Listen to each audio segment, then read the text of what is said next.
नमस्कार, मंडी live media addition में आपका स्वागत है। मैं हूं मृत्युंजय कुमार झा।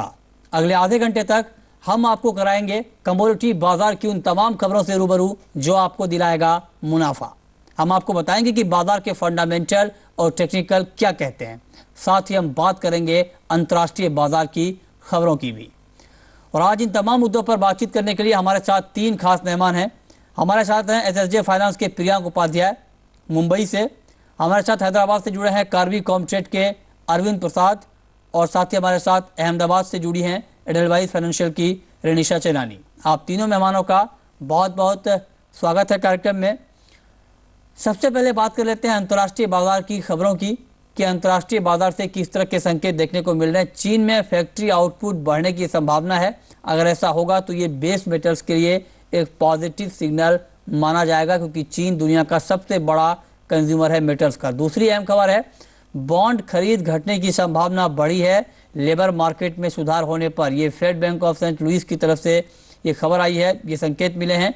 ऐसे में जो 17-18 दिसंबर की फेड की बैठक है उसमें कहीं ना कहीं इस बात की संभावना दिख रही है कि बॉन्ड खरीद कम हो सकती है। अगर ऐसा होगा तो अंतर्राष्ट्रीय बाजार में सोने चांदी पर दबाव दिखेगा, जिसका असर घरेलू बाजार पर भी दिख सकता है।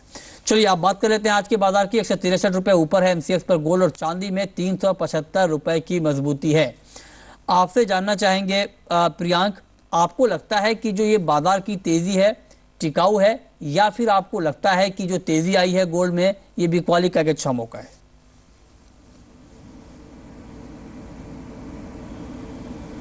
जी मृत्युंजय, जिस तरह से $1200 इन इंटरनेशनल मार्केट्स ने होल्ड किया है और एक हमने पुल बैक देखी है, मेरे हिसाब से ये पुल बैक 1260 1270 तक एक्सटेंड होते हुए दिखती है इन इंटरनेशनल मार्केट्स। घरेलू बाजार में भी मुझे लगता है कि एक अपवर्ड बायस के साथ ही ट्रेड होना चाहिए बाजार में।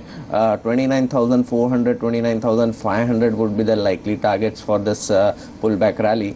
So we suggest buying in gold on dips around 29,200 with a stop loss below 29,020 on a closing basis. We expect 29,450 to 29,500. Okay, चलिए बात अब चांदी की। 429 रुपये ऊपर है, लेकिन इससे पहले अरविंद गोल्ड पर आपकी राय जानना चाहेंगे। आपको लगता है कि जो तेजी है ये बहुत बेहद शॉर्ट टर्म के लिए है?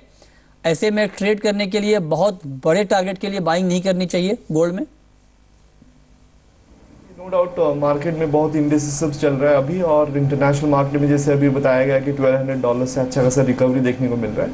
हाँ, अभी जैसे 1240 के आसपास चल रहा है, लेकिन मुझे नहीं लगता है कि गेन जो है सस्टेन करना चाहिए।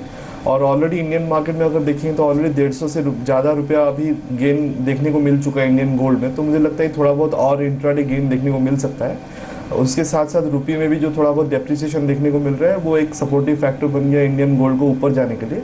जैसे अभी देखा गया तो 29,300 के आसपास फरवरी फ्यूचर्स चल रहा है। तो मुझे लगता है कि मान लीजिए अगर थोड़ा बहुत गेन कंटिन्यू रहा, ज़्यादा से ज़्यादा 29,400 तक देखने को मिलेगा। लेकिन मैं फिलहाल आज के ट्रेडिंग सेशन के लिए कोई बाइंग सेलिंग का रिकमेंडेशन देना नहीं पसंद करूँगा। लेकिन जो भी अगर रेजिस्टेंस के पास अगर आता है, मान लीजिए अगर 29,400 या 450 के आसपास अगर मिलता है इंट्राडे में कभी भी, तब जाके इंट्राडे मोमेंटरी सेल करना बेहतर हो सकता है आज के डेट में।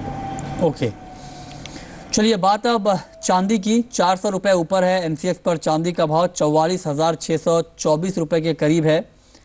आपसे जानना चाहेंगे अरविंद की, आपको लगता है कि जो चांदी में तेज़ी आई है ये टिकाऊ है, या फिर आपको लगता है कि चूंकि बॉन्ड खरीद घटने की आशंका लगातार बढ़ रही है, चांदी एक इंडस्ट्रियल कमोडिटी है, लिहाजा इस पर भी इम्पैक्ट दिखेगा, बाइंग अवॉइड करनी चाहिए?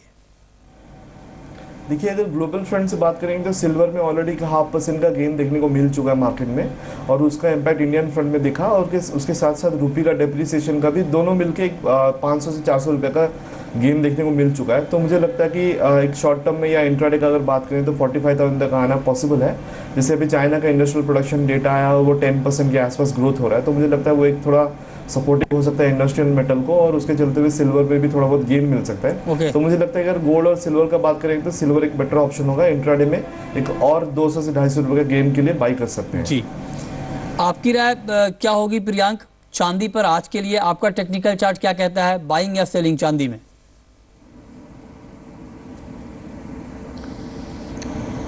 कि मृत्युंजय सिल्वर में भी एक बाइंग की ही स्ट्रेटजी अपनानी चाहिए, सेलिंग से बचना चाहिए, क्योंकि ये जो पुल बैक आई है हमारे हिसाब से 45,000 45,200 तक ये एक्सटेंड हो सकती है। और डिप्स जो भी आती है अराउंड 44,200 300 के आसपास वो अच्छे लेवल से रहेंगे बाइंग के हिसाब से, with stop loss below 43,700। Easily we can expect targets of around 45,000 to 45,200 ranges. Okay, हमारे साथ फोन लाइन पर रेनिशा चेनानी भी जुड़ी हैं एडलवाइस की अहमदाबाद से। रेनिशा, स्वागत है आपका कार्यक्रम में। आपकी राय इंट्राडे में गोल्ड और सिल्वर के ऊपर क्या होगी, क्योंकि आज तेजी है, आपको लगता है कि बाजार की ये तेजी सस्टेन करेगी? हाय मृत्युंजय, ये हमने देखा है कि 2 दिनों से प्रेशियस मेटल की प्राइसेस में काफी अच्छी रिकवरी आई है एंड डिस्पाइट जो नॉन फार्म पेरोल का डेटा था वो बेरिश था प्राइसेस के लिए, फिर भी प्राइसेस ने अच्छा शॉर्ट टर्म में सस्टेन किया है। तो मुझे लग रहा है ये थोड़ी तेजी कंटिन्यू रह सकती है एंड जो शॉर्ट में थे players through out the year अभी वो शायद अपना प्रॉफिट बुक कर रहे हैं। तो बुक स्क्वेयरिंग, प्रॉफिट बुकिंग और शॉर्ट कवरिंग की प्राइसेस की वजह से प्राइसेस सपोर्टेड है। एंड इंटरनेशनली अगर गोल्ड $1,255 के ऊपर सस्टेन करता है एंड सिल्वर $20 के ऊपर सस्टेन करता है, तो मुझे लग रहा है कि ये सब शॉर्ट टर्म बॉटम आउट हो गए प्राइसेस में, थोड़ी बहुत और रिकवरी देख सकते हैं और ये पैटर्न रिवर्सल भी हो सकता है। तो इंट्राडे के लिए मैं ये रिकमेंड करूंगी कि बाइंग के साइड रहना चाहिए, थोड़ा डिप पे बाय करना चाहिए गोल्ड में around 29,200 to 250 with the stop loss of 29,050। Targets 29,400 to 450 तक देखे जा सकते हैं। सिमिलरली सिल्वर में भी थोड़ी बहुत रिकवरी एक्सपेक्टेड है, डिप पे बाय करना चाहिए with the stop loss of 44,000 and ऊपर में टारगेट 44,700 to 45,000 तक देखे जा सकते हैं। जी, चलिए अब बात कर लेते हैं बेस मेटल्स की, और यहाँ पर मामूली बढ़त आज देखने को मिल रही है। आपकी राय क्या होगी अरविंद? आपको लगता है कि जो मेटल्स में मामूली बढ़त है वो आज के कारोबार में और ज़्यादा मजबूती यहाँ पर दिख सकती है? कुछ खबरें यहाँ पर हैं चीन के मोर्चे पर, चीन में फैक्ट्री आउटपुट बढ़ने की संभावना है। इसके अलावा अगर हम देखें तो चीन में कॉपर का इम्पोर्ट भी बढ़ा है। इन तमाम फंडामेंटल को देखते हुए आपकी राय मेटल्स पर आज के लिए क्या होगी?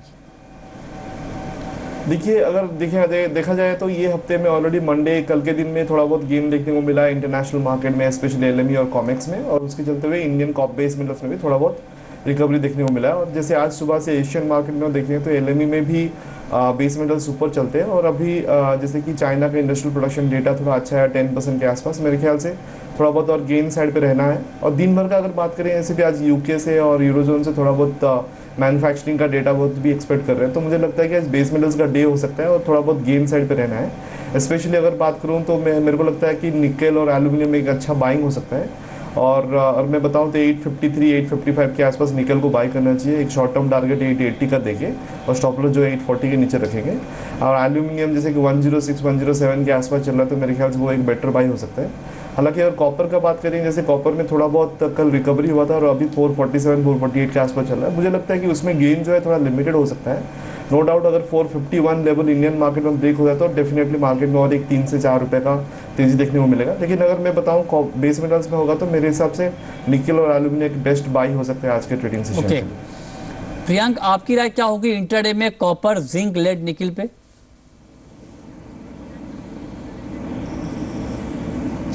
ओवरऑल मेरे हिसाब से बेस मेटल्स एक पॉजिटिव टेरिटरी में ही ट्रेड करना ही चाहिए। So buying on dips would be advisable in every base metals. अगर स्पेसिफिकली कॉपर की हम बात करें तो 445 के आसपास बाइंग इनिशिएट किया जा सकता है। स्टॉप लॉस रहेगा 442 एंड टारगेट्स हम एक्सपेक्ट करते हैं 450।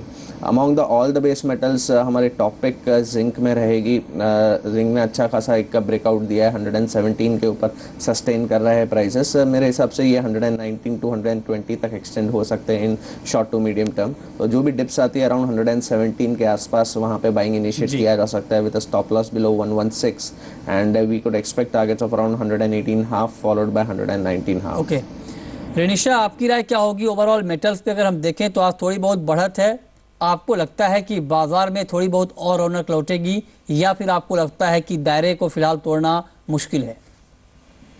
मिशन में हमने देखा है कि बेस मेटल की प्राइसेस में रेंज बाउंड मूवमेंट कंटिन्यू था पिछले 10-15 दिनों से और कल की क्लोजिंग काफी अच्छी रही है, ब्रेकआउट्स देखे गए हैं और एक ट्रिगर का वेट हो रहा था कि जिस वजह से प्राइसेस में ब्रेकआउट आए एंड लगातार आप देखिए PMI डेटा चाइना, जी। US, UK से काफी अच्छे आ रहे हैं एंड चाइना के कल जो इम्पोर्ट्स आए हैं कॉपर के वो भी बढ़ के आए हैं, तो लग रहा है कि मार्केट को ट्रिगर मिल गया है ऊपर बढ़ने के लिए ओके। एंड थोड़ी बहुत यहाँ से बाइंग की जा सकती है।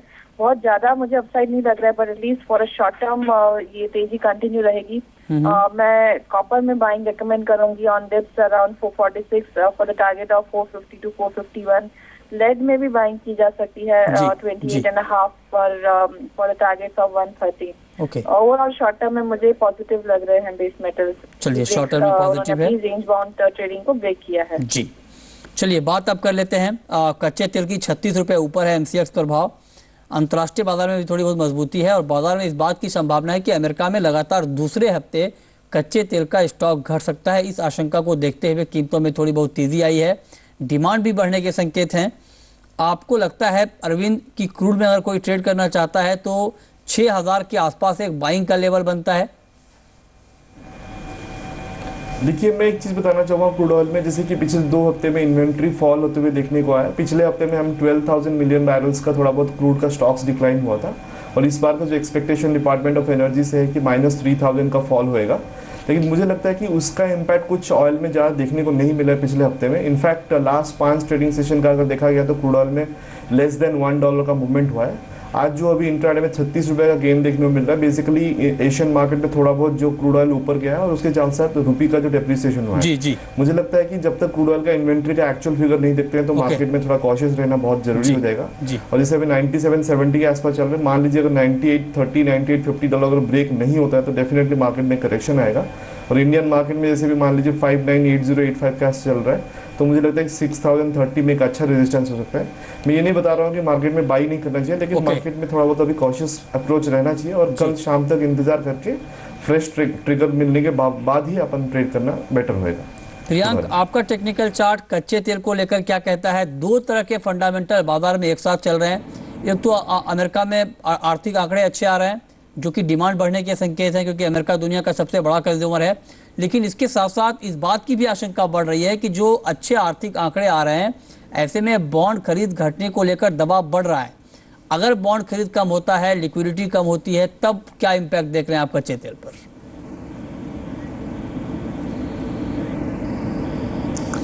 नितिन जी, जिस तरह से फंडामेंटल शेपअप हो रहे हैं, एक तो है कि जो इकोनॉमिक डेटा रिलीजेस हो रहे हैं वो काफ़ी पॉजिटिव है। बस इससे QE टेपरिंग का भी इश्यू और बढ़ जाता है कि अभी और जल्दी हो सकता है। बट ओवरऑल मुझे लगता है कि QE टेपरिंग कहीं ना कहीं ये साल में तो नहीं एक्सपेक्टेड है। It would be in maybe around in मार्च।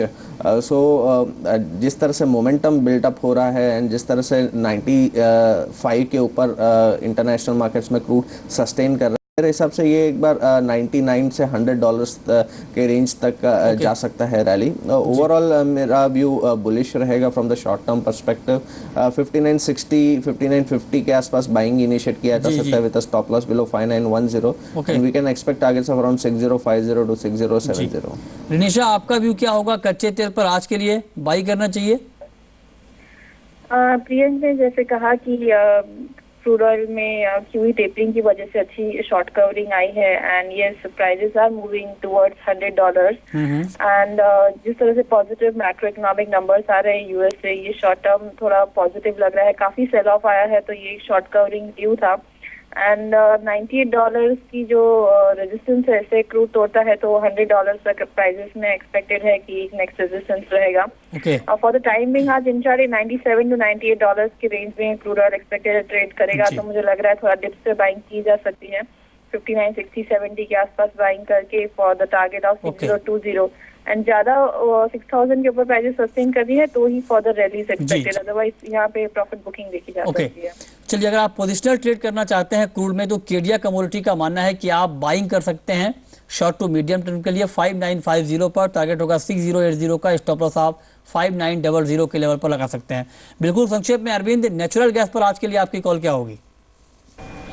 देखिए ऑलरेडी एक 2 से ₹2.5 का तेजी देखने को मिल चुका है और जैसे अभी 260 के आसपास चल रहा है, तो मुझे लगता है कि थोड़ा बहुत और ऊपर जाना चाहिए, कम से कम एक 2 या ₹3 का गेन हो सकता है। लेकिन जैसे इंटरनेशनल मार्केट में अगर देखा गया तो फंडामेंटल अभी भी क्रूड ऑयल, नेचुरल गैस का डिमांड ज़्यादा रहना चाहिए ड्यू टू विंटर सीजन, और जैसे ऑलरेडी $4 के ऊपर चल रहा है, तो मुझे लगता है कि 264 तक का एक इंट्राडे का टारगेट मानते हुए देख सकते हैं।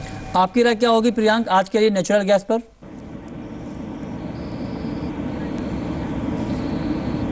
नेचुरल गैस में मोमेंटम अभी भी बाई साइड का ही दिखता है, कुछ profit taking on the higher side हो सकती है, बट स्टिल जिस तरह से मोमेंटम बिल्डअप हुआ है तो एक बाई साइड की पोजीशन बनानी चाहिए अराउंड 256 57 के आसपास। स्टॉप लॉस 253 का रहेगा and targets would be 261 followed by 264। जी बिल्कुल संक्षेप में रेनिशा, आपकी कॉल इंट्राडे में नेचुरल गैस पर। यस, विंटर डिमांड की वजह से December is the best month for natural gas, तो ये बाइंग और कंटिन्यू रहेगी। Momentum is positive, buy on this is recommended around 258 with the stop loss of 254। ऊपर में टारगेट 263 एंड 265 तक देखे जा सकते हैं। जी चलिए वक्त है ब्रेक का, और ब्रेक के बाद आपको बताएंगे कि एग्री कमोडिटीज में और करेंसी में किस तरह की हलचल देखने को मिल रही है, लेकिन उससे पहले नजर मिड डे कॉल पर।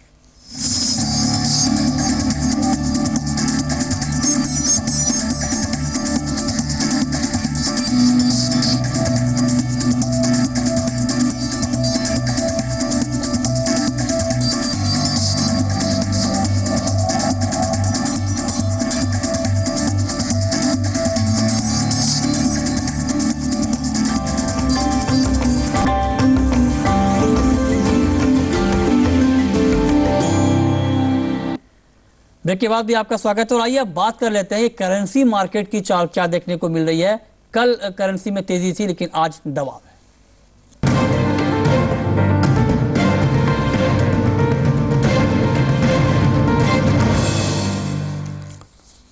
तो आज डॉलर के मुकाबले रुपए में थोड़ी सी कमजोरी है, 6 पैसा कमजोर है डॉलर के मुकाबले रुपया। कल जोरदार तेजी यहां पर देखने को मिली थी। तेल कंपनियों की डॉलर मांग जिस तरह से बनी हुई है, इससे कहीं ना कहीं रुपए पर बार बार दबाव देखने को मिलता है। 3 ऑयल मार्केटिंग कंपनियों को इंपोर्ट के लिए हर महीने करीब 900 करोड़ डॉलर रुपए की जरूरत यहां पे है, तो निश्चित तौर पे एक बड़ी चिंता है जिससे रुपए पर दबाव देखने को मिल रहा है। बिकवाली की राय है कोटक कमोडिटी की डॉलर में 61.50 पे, टारगेट होगा 60-90 का, स्टॉप लॉस आप 61-89 के स्तर पर लगा सकते हैं। और अब नजर बाकी मुद्राओं के मुकाबले रुपया कहां पर ट्रेड कर रहा है।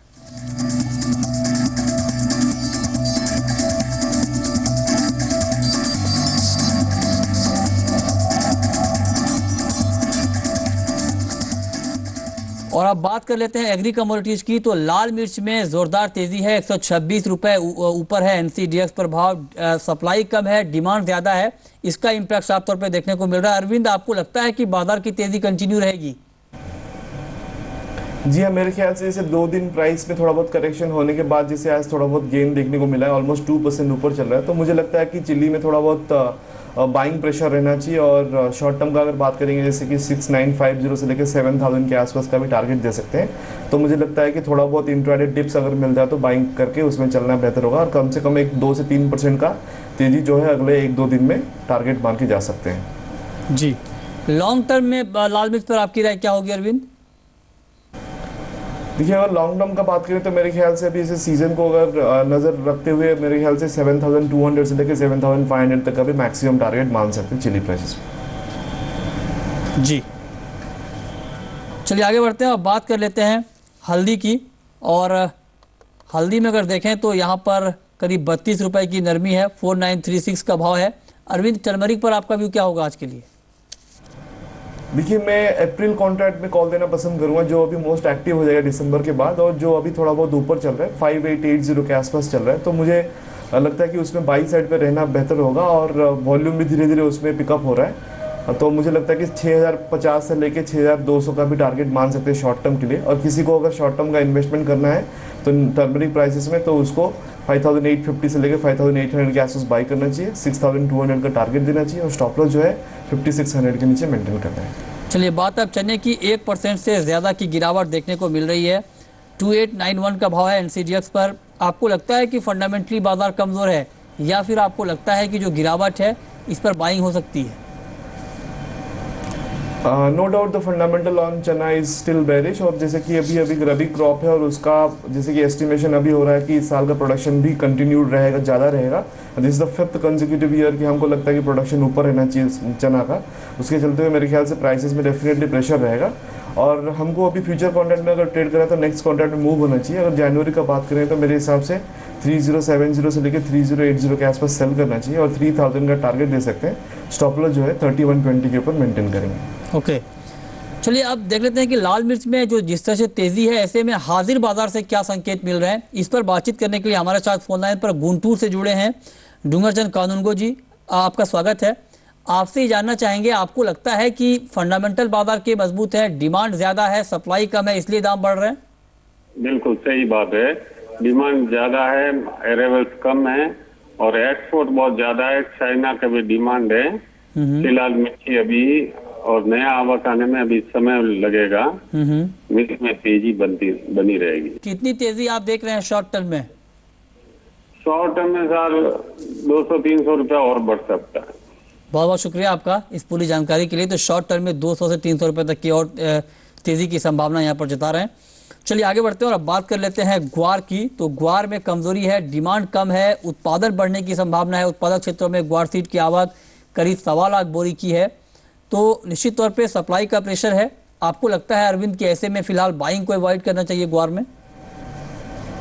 जी हाँ, नो डाउट। तो बाइंग साइड में तो रहना नहीं चाहिए मेरे ख्याल से ग्वार सीड ग्वारगम सेक्टर में, और मुझे लगता है कि प्राइस जो है अभी 4870 4900 के आसपास चल रहा है, उसमें सेल साइड में कंटिन्यू होना चाहिए। और शॉर्ट टर्म का बात करें तो मेरे ख्याल से 4200 का भी टारगेट दे सकते हैं। मान लीजिए 15 दिन या 1 महीना का टारगेट अगर देखते हुए।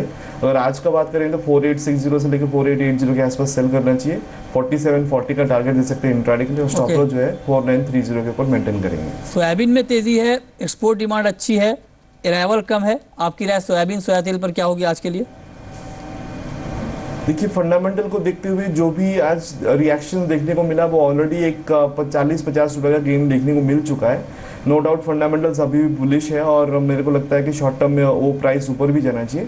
लेकिन इंट्राडे का अगर बात करेंगे तो मेरे ख्याल से ऑलरेडी एक रेजिस्टेंस के आसपास अभी चल रहा है, जैसे अभी 3860 के आसपास चल रहा है। अगर किसी को बाई करना है तो मेरे ख्याल से वेट करना चाहिए, क्योंकि 3890 3870 3880 के आसपास अच्छा खासा रेजिस्टेंस है। और मान लीजिए वो रेजिस्टेंस को मार्केट रेस्पेक्ट करते हुए थोड़ा बहुत करेक्शन मिलता है तो 3820 के आसपास बाई करना चाहिए। जी, चलिए बात अब मस्टर्ड की। आपको लगता है कि सरसों में जो तेजी है टिकाऊ है? देखिए, मेरे हिसाब से मस्टर्ड का फंडामेंटल जो है बाकी ऑयल से कॉम्प्लेक्स से थोड़ा बहुत अलग रहना चाहिए, और उसके चलते हुए मुझे लगता है कि मस्टर्ड प्राइसेस में कुछ गेन ज़्यादा रहना नहीं चाहिए, और उसमें सेल साइड पे कंटिन्यू होना चाहिए। लास्ट वीक हमने बताया था कि इसमें सेल साइड पे रहना चाहिए, और आज भी ये रिकमेंडेशन सेल साइड पे देना पसंद करेंगे। 3820 से लेकर 3830 के आसपास सेल कर सकते हैं, और टारगेट जो है 3750 का दे सकते हैं। स्टॉप लॉस जो है 3860 के ऊपर मेंटेन करना चाहिए। ओके, और चलिए अब वक्त है रैपिड फायर राउंड का, जहां पर हम आपको बताएंगे 3 ऐसी कमोडिटी जो इंट्राडे में देगी आपको अच्छा खासा मुनाफा। तो आइए शुरू करते हैं रैपिड फायर राउंड।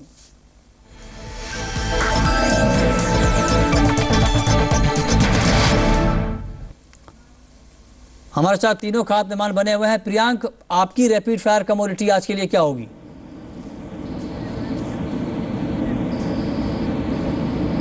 हमारी टॉपिक क्रूड ऑयल में रहेगी। डिप्स पे खरीदारी की सलाह रहेगी 5960-70 के आसपास। स्टॉप लॉस 5920 रहेगा, एंड टारगेट 6050 टू 6070 रहेंगे। जी अरविंद, आपकी रैपिड फायर आज के लिए पहली? मैं कॉपर में बाई करना पसंद करूंगा। 445 से लेके 446 के बीच में बाई करना चाहिए। फर्स्ट टारगेट जो है 451 होता है, और उसको ब्रेक करता है तो मार्केट में सेकंड टारगेट होगा 453, और स्टॉप लॉस जो है 443 के नीचे मेंटेन करेंगे। रिनिशा, आज के लिए आप कौन सी कमोडिटी रिकमेंड करेंगे जहां पर ट्रेड करना फायदे का सौदा होगा?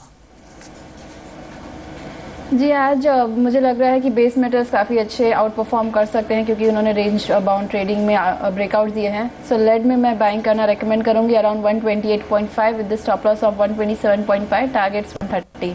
ओके, अरविंद, आपकी आखिरी कमोडिटी आज के लिए?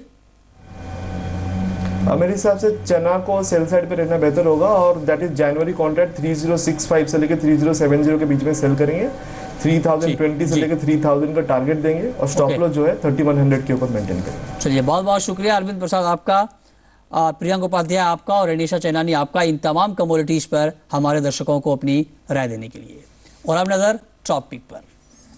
अगर आप जिंक में ट्रेड करना चाहते हैं तो बाई करिए 117 पे, आज आपको ₹1.5 का मुनाफा मिल सकता है। तो फिलहाल इस कार्यक्रम में इतना ही, आगे देखिए शेयर बाजार का हाल।